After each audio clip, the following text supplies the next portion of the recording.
নমস্কার। আপনারা অনেকে জানতে চাইছিলেন আমার এই তেঁতুল গাছের যে জঙ্গল বা বন আমি লাগিয়েছিলাম সেটা এখন কেমন আছে।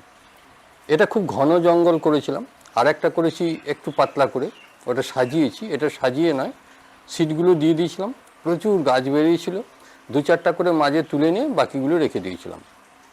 এখন দেখি বুঝতে পারছেন যে কিছু কিছু গাছ মুটিয়ে গেছে, কিছু কিছু গাছ পাতলা আছে। হাইট খুব বেশি রাখিনি, 2.5-3 ইঞ্চি করে রেখেছি, কারণ এটা ছোট জঙ্গল করে গড়ে তুলব। এখন বর্ষাকাল, সময়টা হচ্ছে জুলাই মাসের মাঝামাঝি। এই জাতীয় পটে দিয়ে দেবো।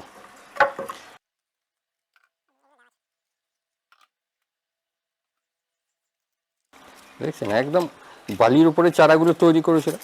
হ্যাঁ, এখন উপরে কিছু মাটি দিয়ে দিয়েছিলাম, মানে শেকড়ে জোরে ধরে রেখেছে, তাছাড়া এটা থাকতো না।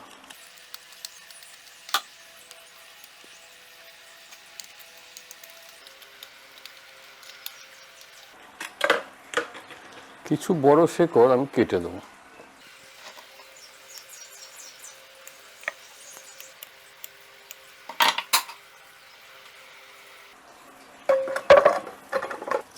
এই পাতলা পাতলা এগুলো ফাইবারের প্লেট, এই বড় দুটোতে দুটো দিয়ে দিচ্ছি, এই গ্যাপ আছে।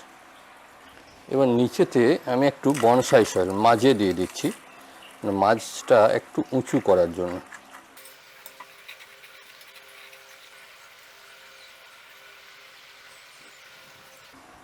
এবার দেখুন এই সাইডগুলো একটু একটু করে বসিয়ে দেবো চেপে, তাহলে গাছগুলো আমার একটু হেলে যাবে চারিধার।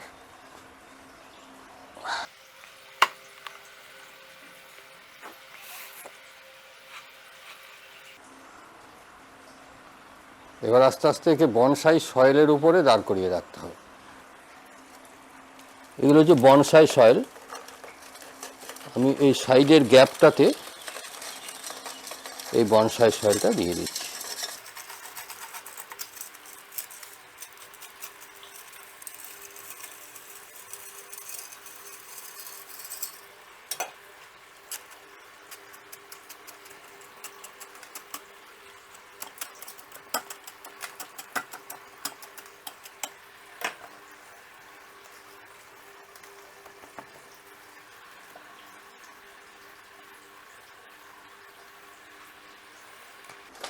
এবারে কিছু ছেঁটে দেবো। প্রথমে সাইডটা ধরি,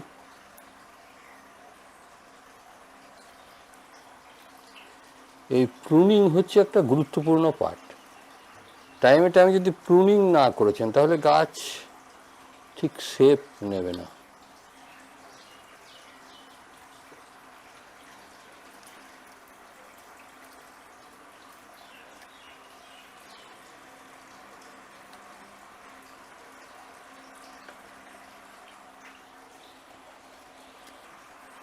এরপর লক্ষ্য রাখা, সময়ে সময়ে একটু আধটু করে প্রুনিং করে দেওয়া।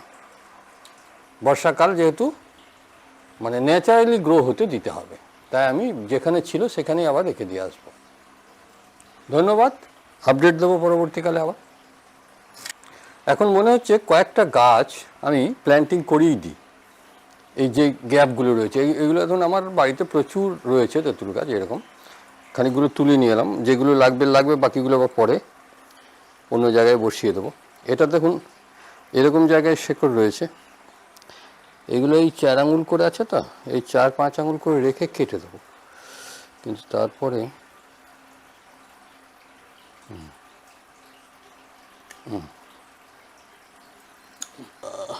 এখানে একটা লাগে,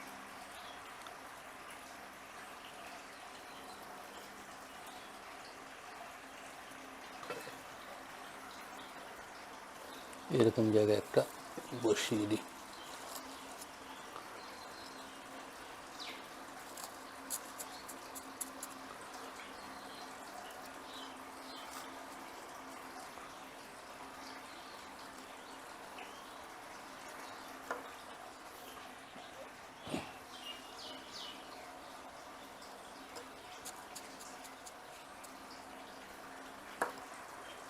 এই থাক, যেটা লাগে লাগবে, যেটা না লাগে না লাগবে, পরবর্তীকালে আবার ভাবতে হবে।